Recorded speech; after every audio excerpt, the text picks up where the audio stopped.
J'en reviens pas qu'on soit déjà le 13 septembre. Genre ça passe tellement vite la vie. Je suis revenue à Montréal, c'était le 16 janvier. Avant ça, j'avais déjà passé 6 mois à Montréal. Donc là, bah, on a atteint les 1 an. Hein. There's a place I have found in the shade on the ground, far from all worries and troubling sound.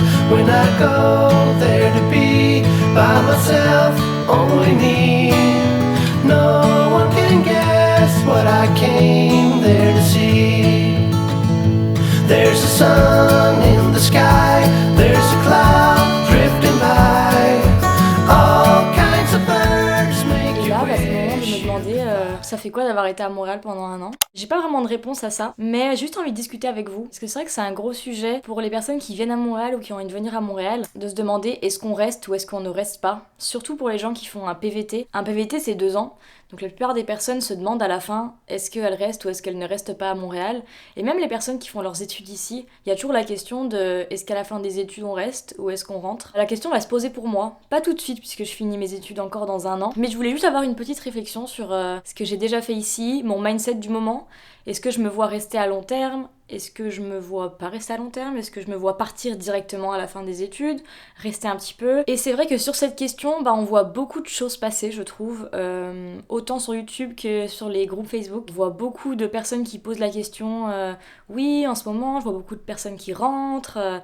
Est-ce que il y a des raisons précises? Est-ce que vous aimez plus Montréal? Et puis il y a un peu ce truc autour de Montréal, comme si c'était un peu une ville parfaite. Il y a beaucoup de gens qui le vendent comme ça. Ou en tout cas, beaucoup de gens qui se font l'idée eux-mêmes que c'est une ville parfaite, de ce qu'ils voient sur les réseaux, etc. Parce qu'on fait beaucoup de vidéos sur Montréal qui sont un petit peu romantisées. Même moi, en fait, quand je fais mes vlogs, je pense que c'est une façon un peu de romantiser la vie à Montréal. Alors que finalement, bah, Montréal, c'est juste une ville qui a ses avantages et ses désavantages. Ce que je peux dire en tout cas maintenant, c'est que à Montréal, en ce moment, je suis bien. Je suis bien, je fais plein de choses, j'ai plein d'amis.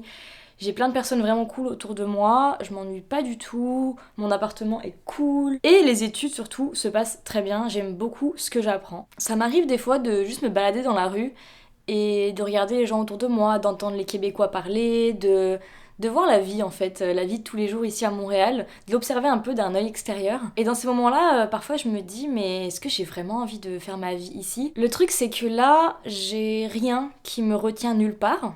J'ai rien qui me retient spécifiquement au Québec, j'ai rien qui me retient spécifiquement en France, à part ma famille, mais c'est pas vraiment un problème pour moi d'être loin des gens.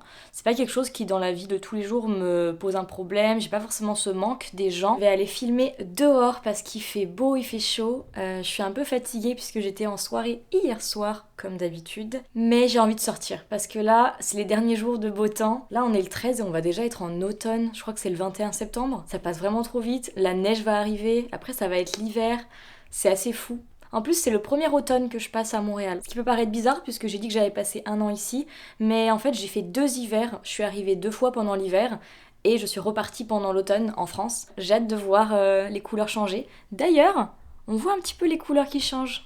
Les arbres ils commencent à être un petit peu rouges. Tout se passe bien pour Uno, hein, si vous vous posez la question. Il se plaît bien ici.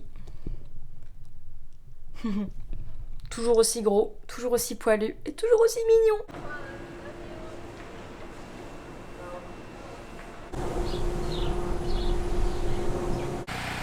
À Montréal, toujours autant de travaux.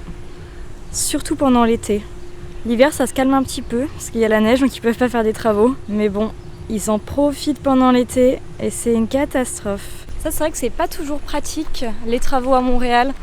Ça change les routes de bus, ça annule des arrêts, ça nous empêche de passer. Pendant un petit moment, toute la rue à côté de chez nous était bloquée. Du coup, pour aller prendre le métro, il fallait qu'on fasse tout un détour et pour prendre le bus, il fallait aussi qu'on aille beaucoup plus loin que l'arrêt de base. Donc des fois, c'est un petit peu chiant. Mais après, je trouve qu'on s'habitue.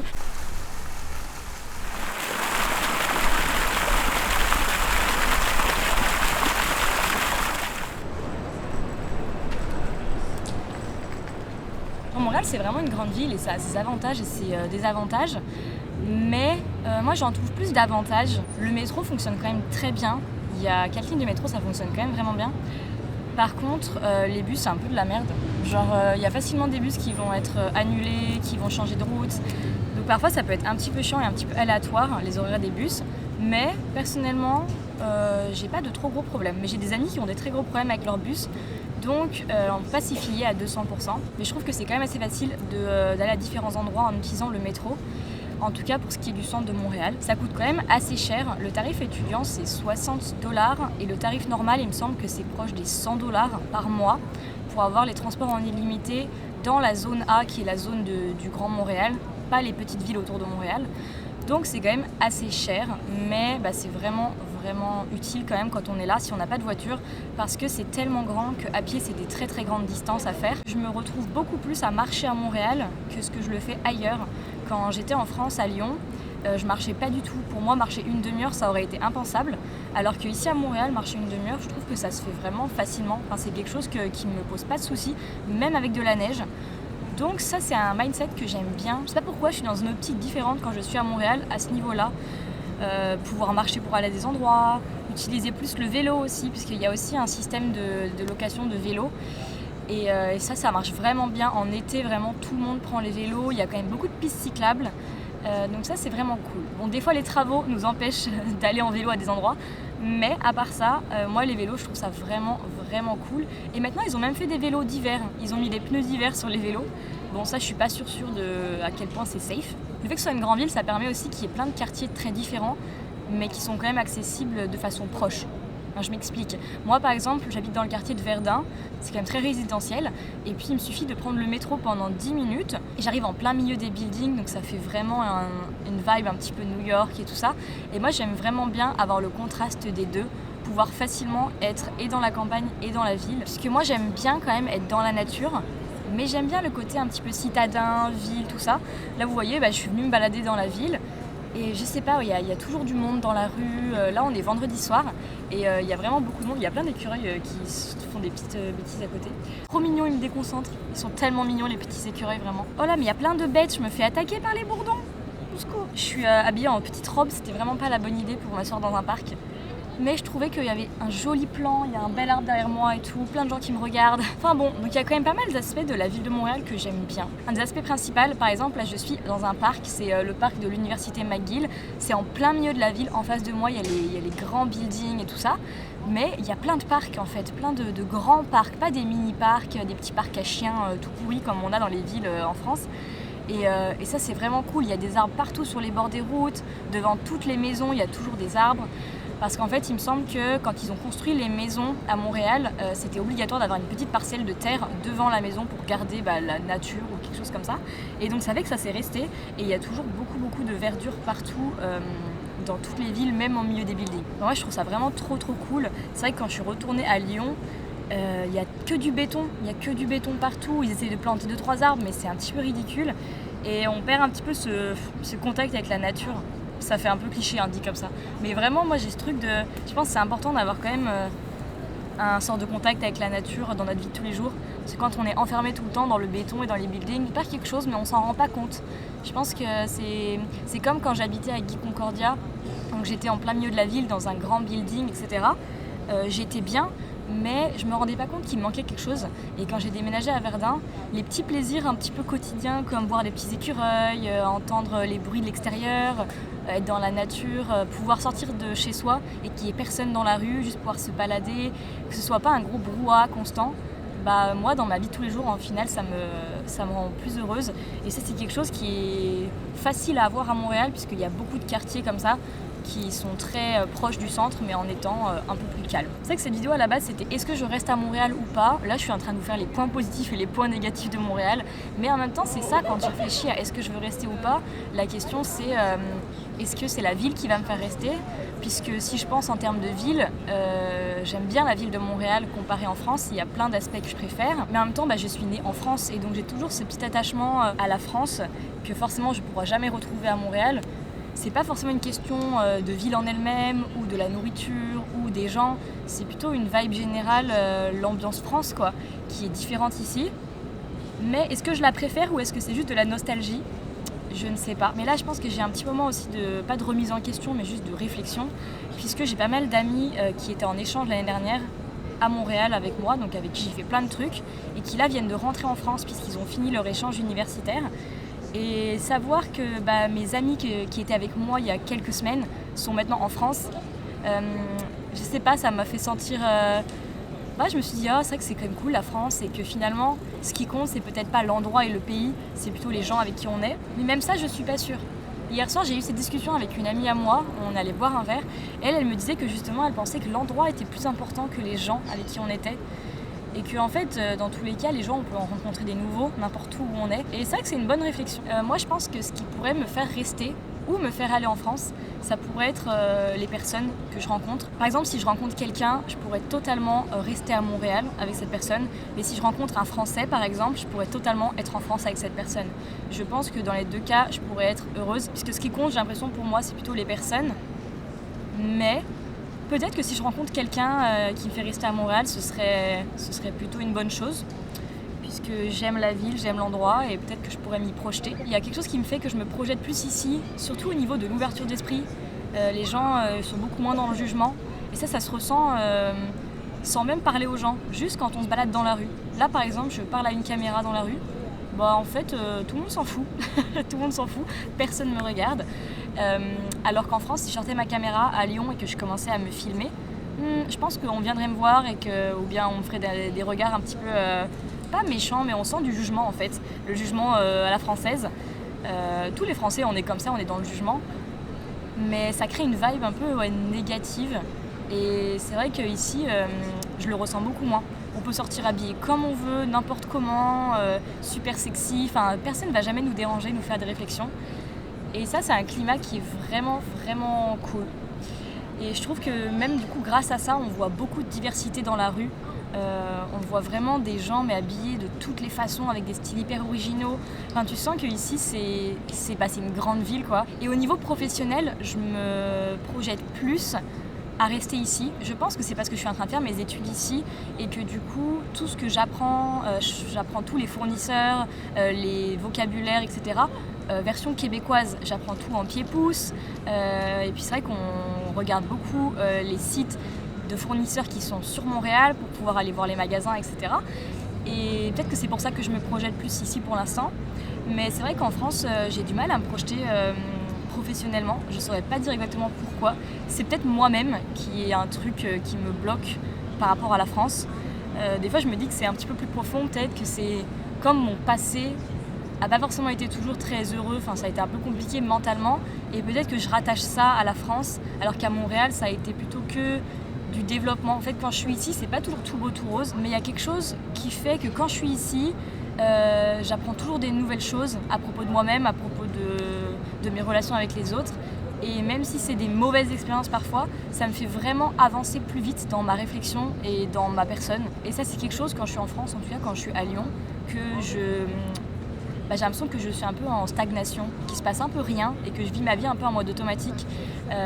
Ce que je fais pas du tout ici. Ici, je fais tellement de choses, je rencontre tellement de gens et je sais pas si c'est parce que je suis encore dans les études et que du coup, il y a beaucoup de gens qui sont là en échange et on sort beaucoup, etc. Mais peu importe la raison, c'est vraiment cool, ça me fait faire vraiment beaucoup d'expériences que je n'aurais pas si j'étais pas ici.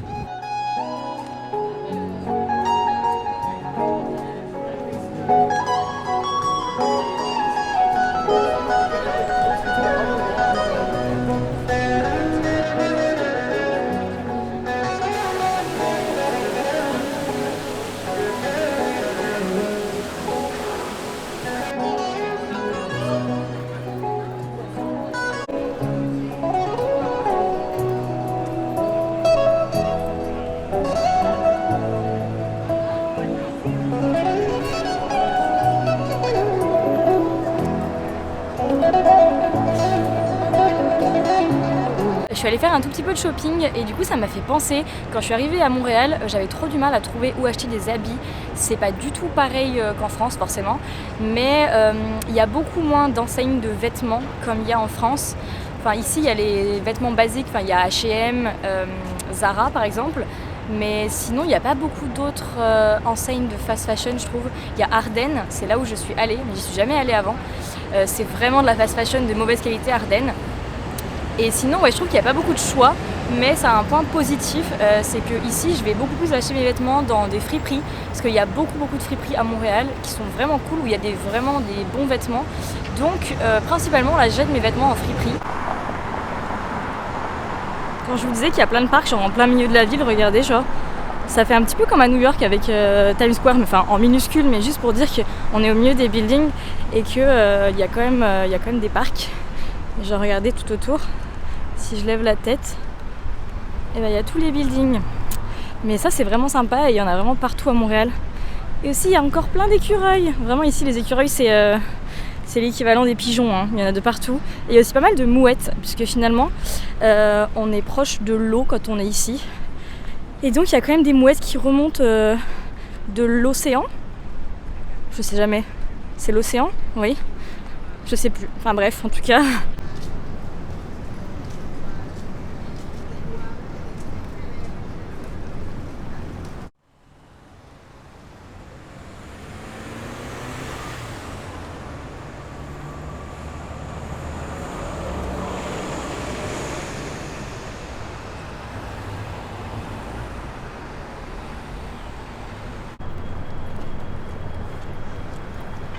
Je pense qu'il y a aussi une des raisons que j'aime beaucoup Montréal en ce moment, et mon expérience en tout cas un peu d'étudiante, c'est que le semestre que j'ai passé dans l'école d'ingénieur à l'ETS, donc juste l'école à laquelle je suis en ce moment, et bah ça fait que j'ai connu beaucoup de gens ici et qu'il y a vraiment une bonne ambiance dans cette école qui fait que même maintenant que j'y suis plus, je continue d'y aller, d'aller aux soirées, etc. Et je pense que alors ce contact avec un peu la vie étudiante ingénieure fait que c'est encore très fun d'être ici, parce que même si je suis pas dans cette école en ce moment, bah je vis la vie étudiante comme si j'y étais. Et je pense que le moment où j'aurai plus ça, où je serai vraiment déconnectée de l'école et tout, ce sera peut-être plus la même ambiance. Et là je vais peut-être devoir redécouvrir la ville en dehors de ça. Et à ce moment-là peut-être que mon avis va changer. Peut-être que c'est juste parce que je kiffe les soirées ici que j'aime la ville, je sais pas du tout pour l'instant. C'est pour ça que ce qu'il faut retenir de cette réflexion aujourd'hui, c'est que j'ai aucune idée de si je reste ou non pour l'instant. Alors finalement, est-ce que Montréal c'est surcoté ? Je dirais qu'en vrai, oui ça l'est, clairement sur les réseaux, etc. On en parle vraiment que en mode les points positifs et tout, et les seuls points négatifs c'est « oh il fait froid, il y a de la neige ». Donc ouais, en vrai Montréal est très romantisé, très peut-être surcoté on pourrait dire sur les réseaux. Après, ça veut pas dire que c'est pas une bonne ville pour autant et qu'on peut pas y être super bien et l'adorer comme ville, mais je pense qu'il faut juste avoir un esprit critique sur tout ce qu'on voit en fait sur les réseaux. Oui, les points positifs, il faut les prendre, mais ça veut pas dire que tout est beau, tout est rose quand on est dans cette ville-là. Ça peut être une ville parfaite pour certaines personnes parce qu'elles vont adorer le contact avec la nature, mais le fait qu'on soit aussi dans la ville, le fait que les gens soient très bienveillants, que ce soit très sécurisé, etc. Il y a plein de points qui vont faire la ville parfaite pour certaines personnes. Mais ça veut pas dire que tous les gens qui viennent là vont forcément adorer la ville, parce que je vois souvent plein de personnes qui se questionnent et qui se disent « Oh my god, je comprends pas, je suis venue là et j'ai pas du tout aimé », alors que tout le monde disait que c'était incroyable. Pour moi c'est normal, en fait chacun a des expériences différentes, des attentes différentes, et chacun aura une ville préférée différente de quelqu'un d'autre en fait. Donc pour moi c'est normal. Peut-être que Montréal a plus de points positifs qu'une autre ville, et donc c'est peut-être pour ça qu'on parle beaucoup de cette ville, mais ça reste une ville, donc il faut pas non plus s'en faire des caisses. Moi c'est une ville que j'aime beaucoup, où je me sens vraiment bien, donc c'est une ville potentiellement où je pourrais habiter de façon long terme. Après, est-ce que j'aurai assez pour me faire rester ou pas ? J'en ai absolument aucune idée, c'est la conclusion de cette vidéo. Il n'y a pas de réponse, mais c'est vraiment juste pour avoir cette réflexion, parce que je pense qu'elle peut être aussi utile à vous si vous vous posez aussi ces questions, si vous n'êtes pas encore parti à Montréal et que vous vous demandez si c'est une bonne idée, si vous êtes à Montréal et que vous vous demandez est-ce que vous devez rester ou pas. Et voilà, c'est ma petite réflexion, je sais pas si ça pourra vous aider, j'espère. Et j'espère que vous aurez trouvé ça fun, que je vous emmène un petit peu visiter Montréal cet après-midi. Une dernière chose avant que tu partes, vous êtes 50% sur ma chaîne à regarder les vidéos sans être abonné. C'est quelque chose que je demande jamais, que vous vous abonniez, mais là je vais le faire, puisque quand j'aurai atteint les 1000 abonnés, YouTube pourra monétiser mon contenu, et donc ça me permettra permettra de faire plus de contenu puisque je serai rémunérée, parce que là ça prend énormément de temps de faire des vidéos, mais sans rémunération c'est pas toujours facile d'être motivé pour le faire. Donc ça me ferait extrêmement plaisir si vous avez envie de vous abonner à mes vidéos. Aussi mettre un petit like sur cette vidéo, ça aidera au référencement pour que YouTube montre mes vidéos à plus de monde. Voilà, du coup j'espère que vous avez aimé cette vidéo et moi je vous retrouve très bientôt pour une nouvelle vidéo. Bisous.